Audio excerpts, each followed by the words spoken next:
Question number 17. A uniform magnetic field B exists in a direction perpendicular to the plane of a square loop made of metal wire. The wire has a diameter of 4 mm and a total length of 30 cm.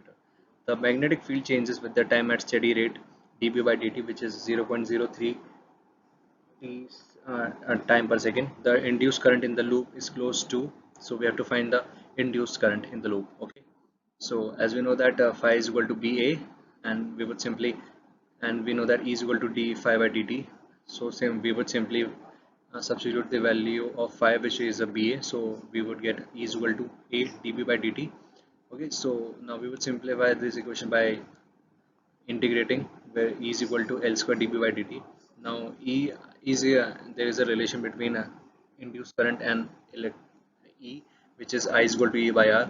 So we would now put the values which were given in the question, that is I is equal to 30 by 4 into 30 by 4 into 10 to the power minus 4, and this in the question. Okay, now we would simplify the equations and calculate using the calculator, and we would find the induced current, which would be equal to 0.61 ampere.